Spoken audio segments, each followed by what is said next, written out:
part 3 of the program. We want to welcome the candidates here. And we have the incumbent supervisor, Mr. Price, and his challenger, Mr. Heise. Okay? They're here tonight to answer the questions that you have in the audience. And we'll start with Mr. Heise. We do this alphabetically, and that's why we start that way. To give us a 1-minute opening statement, and then Mr. Price will do the same. Thank you. Well, thank you very much, and thanks for having me here tonight. My name is Kurt Heise.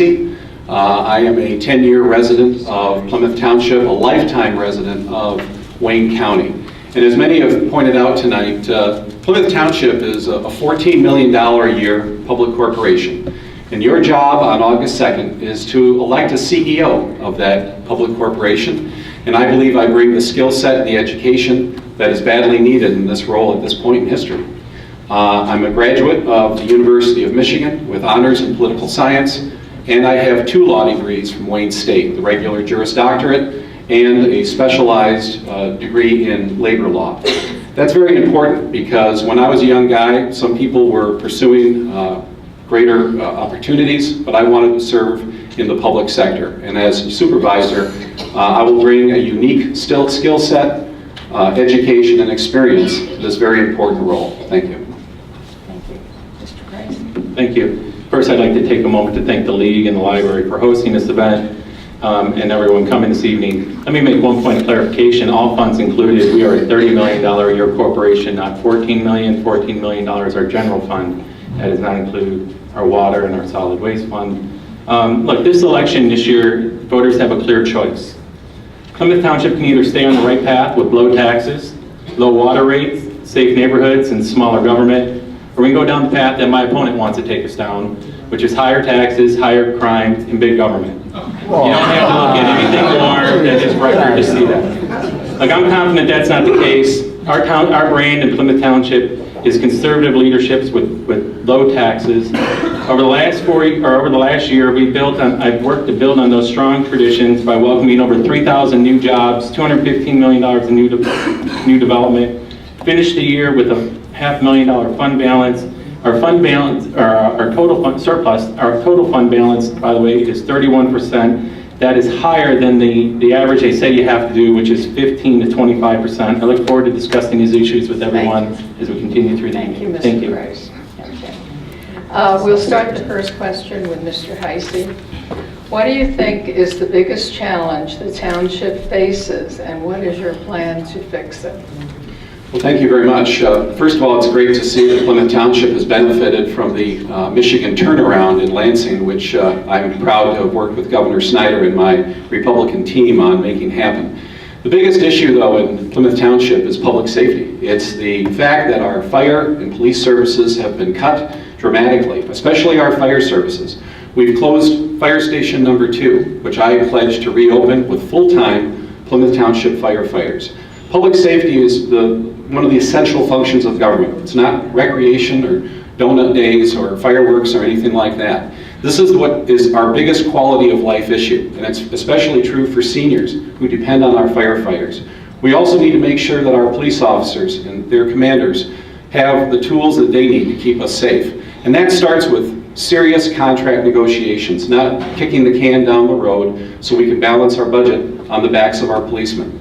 We need to make sure that our first responders get the pay that they deserve, get the equipment they deserve, so that we have a safer community. Thank you, Mr. Heise. Mr. Price? Thank you. Our biggest challenge, government's #1 responsibility is protecting its citizens.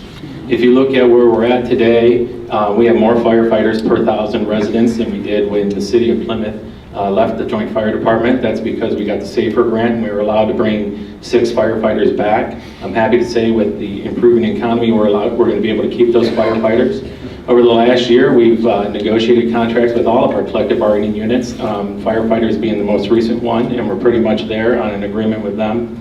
But I find it a little ironic that, people all of our opponents are out there talking about public safety and putting a priority on public safety, yet they question whether or not the city of Plymouth owes us the $4 million from when they walked away from the joint fire agreement. When they walked away from the joint fire agreement, they did not only walk away from Plymouth Township, they walked away from those retirees, the retirees that they promised to give them pension and retiree health care. It's the township that stepped up and filled that commitment. So when we talk about public safety being a priority, we're doing it. That's why we're the second safest community in the state of Michigan. Thank you, sir. Okay. We'll start the next question with you, Mr. Price. What will your goals be for the first 100 days once you get reelected or elected to the office of supervisor? Well, my first goal is, we're already working to build partnerships, whether it's with the Council on Aging, and we built that partnership over the last year where we increased participation in senior programming by over 400%.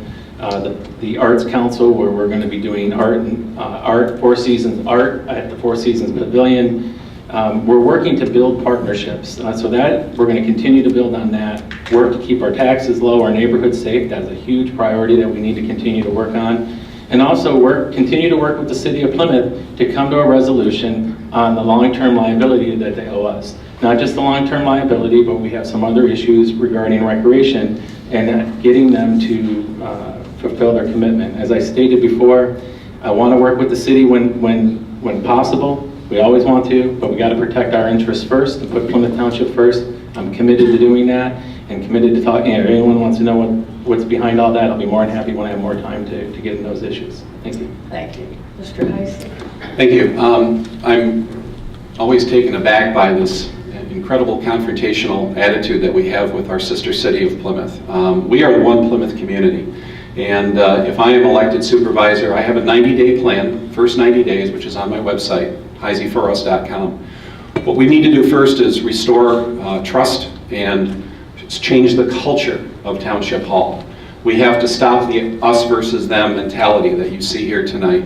We have to make sure that our employees are comfortable in their work environment and not bullied and intimidated, which is what we see today. We need to cut up the credit cards and stop the credit card abuse that we have seen at Township Hall. We need to end the VIP fireworks party, and we need to make sure that public safety again becomes our focus and not the bells and whistles, free donuts and selfies that we see so much of today. Let's restore honor, let's restore trust and credibility back to Township Hall. That's my top priority on day one. Thank you. The next question will start with Mr. Heise. What is your opinion of the future water sharing with Silver Springs development west of Napier? Well, this is a program which is being sponsored by Bobby Shostak. Mr. Shostak is the former chairman of the Michigan Republican Party, and he has lobbyists and lawyers who are friends with my opponent and his former boss, Mike Cox, among others. So there's a lot of money at stake here. If the water line does not go through, Mr. Shostak is going to have to drill a line of his own, which will be about $20 million. Now, they've been granted an extension that I believe is being held in wait because they're waiting for Plymouth Township to act on this additional water line. It's a water line which Shostak desperately needs, and I don't believe that we have done our due diligence in making sure that this water line will not impact the residents west of Beck Road, nor have we done an adequate study on what the public safety needs are going to be, the traffic situation if this development goes forward. We need to make sure that this is in harmony with our community and that it will not be a burden that we did not anticipate. Thank you. Mr. Price? Thank you. We talked about doing our homework and doing a feasibility study, and my opponent got on Facebook and attacked us for that. But we started about doing it because we were approached by residents that live in Country Club about trying to do something to limit the density of the Silver Springs project. That proposal went from 350 homes to over 550 homes with a huge commercial development. And they asked if we could reach out and if we would consider providing sanitary sewer to the Silver Springs project in return for less density. We started to go down that path. We started to look into doing a feasibility study, starting to see what the impact would be. Unfortunately, the Salem Township kept moving the goalposts and changing where they were. And residents were voicing concerns. We didn't feel like it was the right thing to do at that time, so we pulled back. And that time, since that time, Salem Township is working with Yucca to look at the alternative of going, I'm sorry, yeah, with Yucca to put in their own sewer system. Thank you very much. Start the next question with Mr. Price.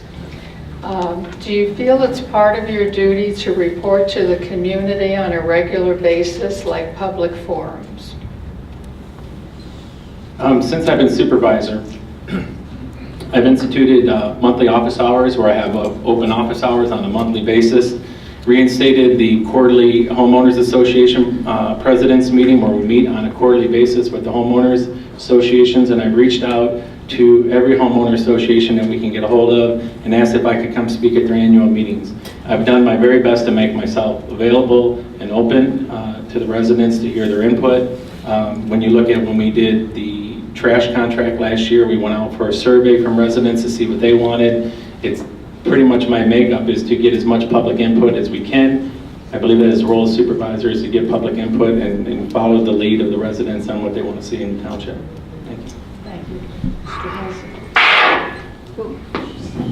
Okay. I will just continue doing what I've been doing as your state representative for the last 6 years. As state rep offices go, I think mine is among the most transparent that you will see. We do monthly coffees throughout the district, and as well as library hours, both here and in Northville and in Canton. On top of that, I'm always available for one-on-one meetings with folks. Many of you have seen me many times at Panera's over the days, meeting one-on-one with residents about their own particular concerns.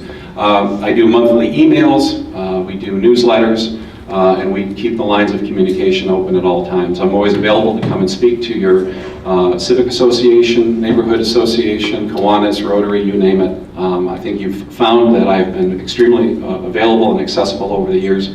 I even go door to door in the off years with survey forms for everybody, and I deliver them to every house that I can get to. So we'd like to continue that theme as township supervisor and maintain an open door policy, again, based on mutual respect. Thank you. If anybody noticed me taking the phone out, I'm not going to talk on it, but my watch didn't seem to be moving as it should, so I wanted to see what time it was. Okay, we'll start the next question with Mr. Heise. Royal Oak recently passed an open carry law enabling people to openly carry guns in Royal Oak even at their street fairs. Would you ever support an open carry law for Plymouth Township? Well, I would first have to see what is currently on the books in Plymouth Township, and I also know that we have state legislation that is pending right now, sponsored by State Representative Lee Chatfield, which would essentially be a blanket amendment over local laws dealing with open carry. I am a strong Second Amendment supporter, a member of the NRA, and I do believe in protecting our Second Amendment rights. We have to see what the state is going to do on this issue and then make sure that our local ordinances are appropriately modified. Thank you. Mr. Price? Thank you. I'm a pro-Second Amendment supporter, a member of the NRA. I'm going to support the Second Amendment. I would support open carry. It has to be consistent with state law, no doubt about that. We also need to make sure that we don't let people get carried away. We had an incident recently here in the city of Plymouth with individuals that were up in the parking deck, drinking, having a good time, had an assault weapon in their lap that was loaded as they were coming down. Thankfully, someone saw them and called the police. That's not acceptable. So we have to address the issue carefully and make sure we do the right thing. Thank you. Thank you, Mr. Price. And we'll start the next question with you. The city never agreed to the defined benefit pension plan. Why are they responsible for it? That's a good question. And it came up in our discussions as we've been working to try to settle this issue with the city of Plymouth over the last year since I've been doing it. The answer to that question is simple. In 2000, I believe it's 2003, 2004, the township decided to move employees to a defined benefit package. The city had the opportunity to exit the plan the contract at that time and break the contract. They not only stayed in the contract but agreed to several amendments, which therefore they are then responsible for the defined benefit. They have not argued whether or not, they brought that up as a small token as we were going through negotiations, but really what's been the hang up is trying to figure out, we've given them stacks and stacks of paper of the total cost for the last 4 years to get that number, which we finally agreed to was $330,558. And that's $330,000 that came out of our general fund to take care of the firefighters. We still have to work on pension, we have to work on a way forward where they accept the liability. Thank you, Mr. Price. Okay. Mr. Heise? Well, certainly I was not there, nor was Mr. Price, for the history behind this as it was unfolding, but I can imagine that Ron Edwards was involved in some nefarious way. The situation right now, though, is not how we got to this point, but what are we going to do about it? And what we have to do is start treating the city of Plymouth not as a rival in a lawsuit, but as a partner, as somebody that we have to do business with and work with cooperatively. That's why I'm proud to be endorsed by Mayor Dan Dwyer, City of Plymouth, and by Colleen Pober, Dan Dalton, and others who are on the City Commission. Because they know that I'm a fair dealer. They know that they can work with me, that we're going to tell Mike Cox and all the high-priced lawyers to go home, and we're going to work this out as professionals that we are. And that's why I think I bring to the table a much more professional outlook and a better ability to resolve some of the long-standing issues between our communities, and more importantly, to move us in the right direction, a new direction of cooperation. Thank you, Mr. Heise. We'll start the next question with you. What is your position on the amphitheater in Township Park? Mr. Heise. I'm totally opposed to it. The amphitheater is part of this uncalled for renovation, if you will, of McClumpha Park. And if you go out there, what we've done is we've paved over Paradise. We've built a massive parking lot that is improperly draining, that did not comply with state and county permits until it was brought out by the media. And we have a pavilion, which I'm not sure if anybody really envisioned it to be that way. I don't believe the trustees saw it that way. And the amphitheater is the third part of the triad, I believe. And I am completely opposed to it because the neighbors don't need it. We don't need the noise. We don't need the parking, the debris that we will have, and we have no role for it as either. As Nancy pointed out earlier, Seifert, we have to go back to the core functions of government. Putting on puppet shows and other things at an amphitheater that's just going to be disruptive to our neighbors in our community is not the proper role of government. Thank you. Mr. Price? On the amphitheater, I'm a no. I've said it from the moment I got there. Until we do an open space plan and people have an opportunity to weigh in, I'm going to remain a no. Now let me clear up some things my opponent said. Once again, second debate, and facts don't matter to him. The parking lot is an award-winning parking lot that does drain correctly. He complains about Mike Cox, but it wasn't a problem for him to have Mike Cox speak at his wife's investiture when she was appointed. And when we talk about the legacy costs on the fire department, everyone wonders, why did it take 4 years? The first 3 years, they refused to give the township information from MERS regarding pension. And the township had to FOIA that information from MERS in order to get it. That's one of the reasons it took so long. Now we can talk about all the gyrations the city did on they need an actuary, they don't need an actuary. Yes, we want to work in good faith. We do. But we kept getting, we're going to hire an actuary, we're not going to hire an actuary, we're going to do this, we're not going to do this, until we said if you don't act, we're going to have to go to court. That's the only thing that brought him to the table. Hold on, Mr. Heise is an attorney, understands. Thank you, Mr. Price. No, 1 minute, that's it. Okay. We'll start the next question with you, Mr. Price. As far as you know, are there any township services we could or should outside privatize? Outsource. Yeah, outsource or privatize. I think we're doing a pretty good job when you look at the township on things that we use outside resources for and that we do inside. Our assessing, we use Wayne County Assessing, we use Rizzo for our disposal.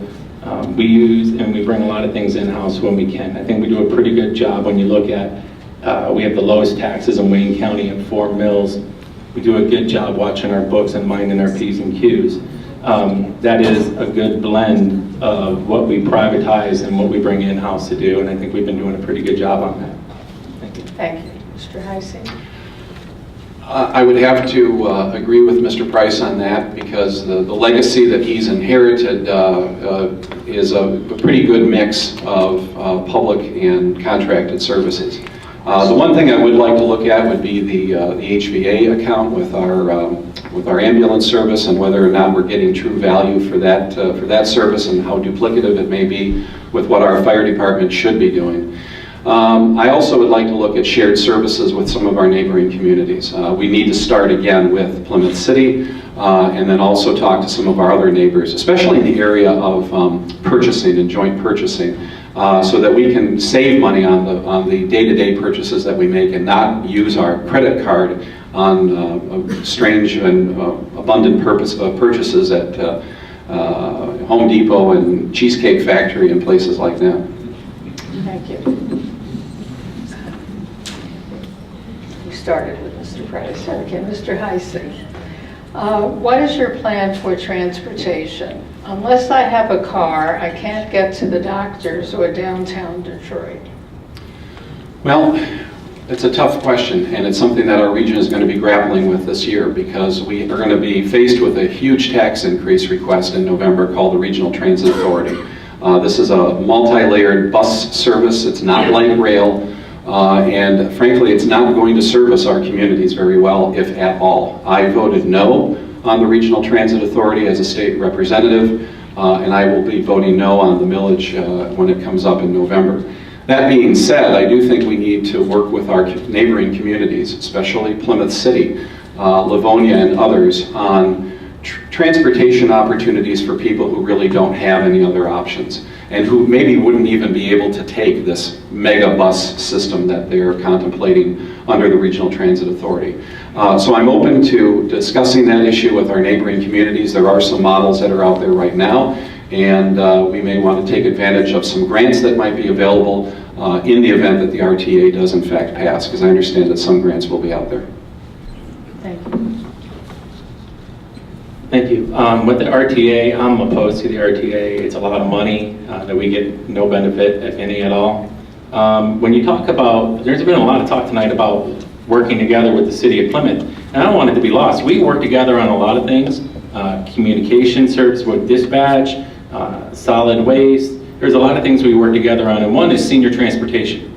And last year when I got appointed supervisor, the city no longer wanted to manage senior transportation. We moved them to the township. We partnered with the Wilcox Foundation and the Plymouth United Way to buy a new bus.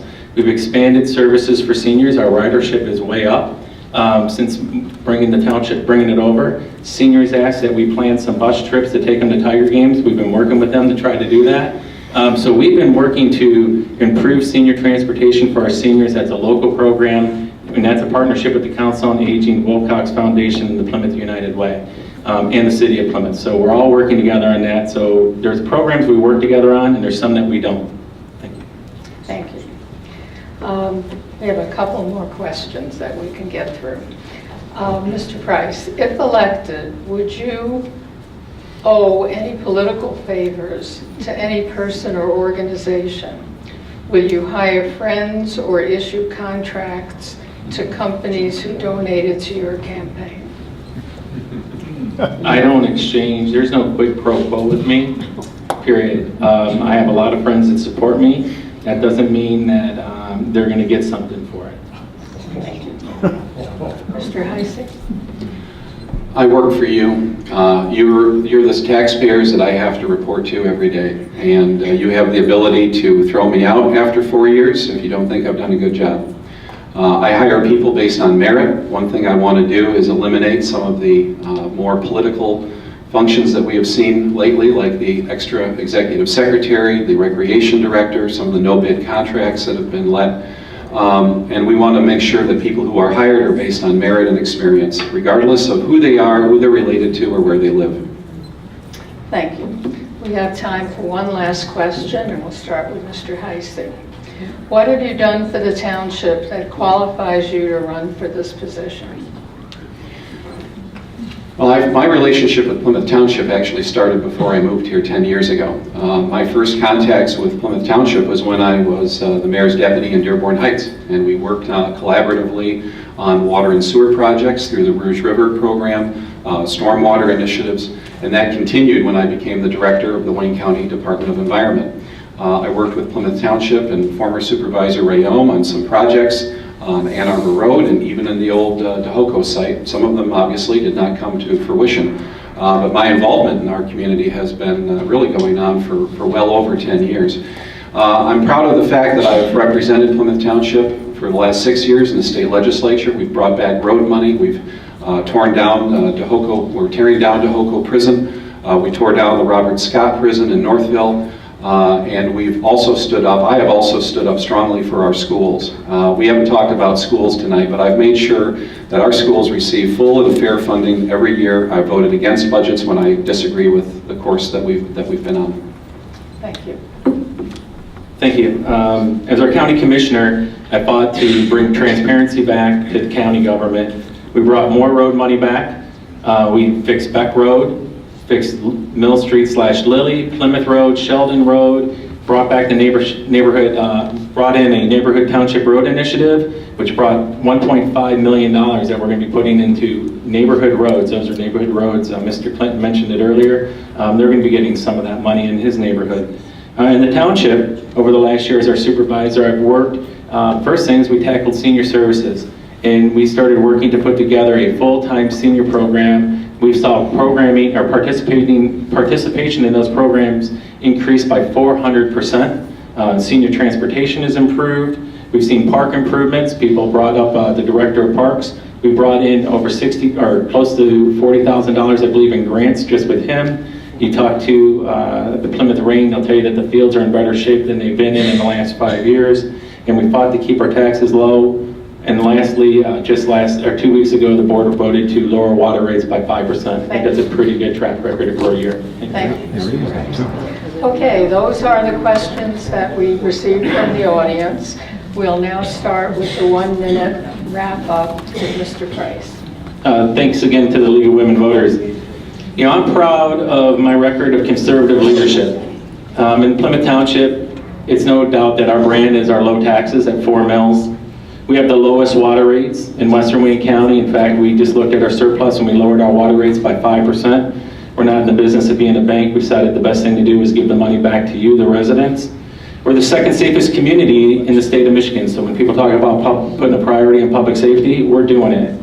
As supervisor, we assigned a police officer to every HOA in the community so we can get more presence in our neighborhoods. We received a 5-star award for economic development. That's because we brought in over 3,000 new jobs and $215 million of new investment. We increased senior programming by over 400%. On August 2nd, I ask that you keep Plymouth Township moving on the right track and vote for me, Shannon Price, as your township supervisor. Thank you. Thank you very much. I'm not going to be on the ballot this year, as you know. I'm a write-in candidate. And why did that happen? How did we get to that point? Well, it's because there are people in our community who want to deny you the right to vote, who want to deny democracy, who want to make sure that their guy wins unopposed for the second time in his career. I'm going to be on the ballot as a write-in, so when you see my opponent's name, you take my name, write it underneath, and be sure to fill in the oval. Because democracy matters, and your vote matters, and you should not have your vote taken away by lawyers, by outside political consultants, and dark money political action committees who finance lawsuits to take people off the ballot. It's wrong, it's unfair, you know it's wrong and unfair. So let's not only restore Plymouth and put Plymouth back on track, let's stand up for democracy and your right to vote on August 2nd by writing in Kurt Heise as your next supervisor. Thank you.